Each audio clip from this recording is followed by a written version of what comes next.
Everyone loves this myth that faith and science don't talk anymore. Like they had a messy breakup in college and now refuse to make eye contact whenever the universe expands again.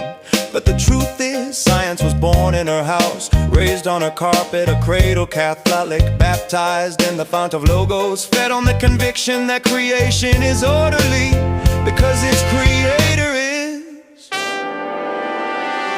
Look at the roll call: astronomy. Jesuits ran half the observatories. Geology, Stan who founded it. Genetics, Gregor, Mendel, the monk who made inheritance make sense. The Big Bang, source Lemaître. The priest with sharper math than his critics. Seismology, mapped by Jesuits who measured every quake. Optics, grass, a test, a bishop with light theory. Centuries early, still a spectroscopy.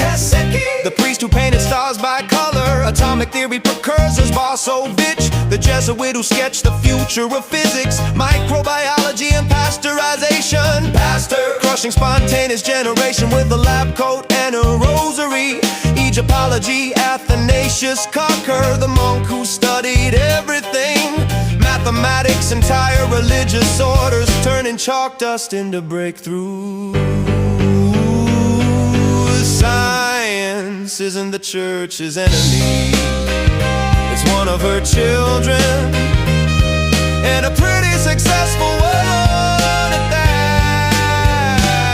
that. And yes, we can talk about Galileo, but you better also talk about Copernicus, the Catholic canon who mapped the heavens, dedicated his work to the Pope, got welcome, praised, and caused exactly zero doctrinal meltdowns because heliocentrism wasn't the scandal.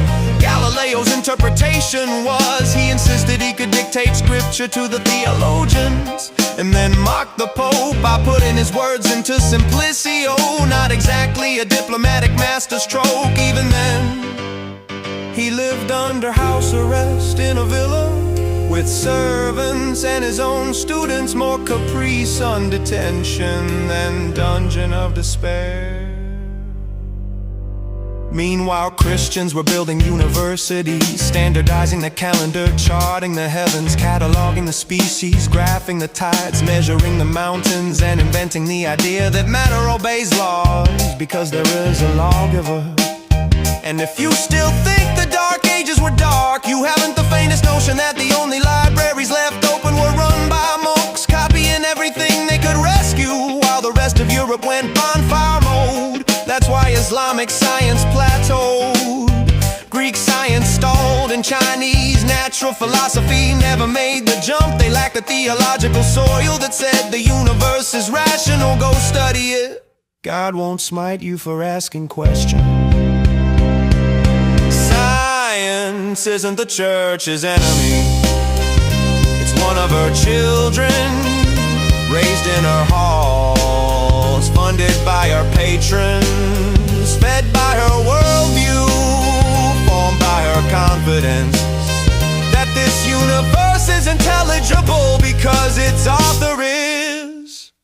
You like Kepler, Christian, Newton, scripture soaked genius, Boyle, Bible heavy chemist, Faraday, devout, Pascal, I'd wager was a mathlete. Descartes got Jesuit educated, Merson networked half of Europe before email existed. Even the secular icons worked in Christian soil, the intellectual aquifer that said the cosmos is coherent, testable, predictable, lawful. You don't get modern science without that metaphysics, and you don't get that metaphysics without the church.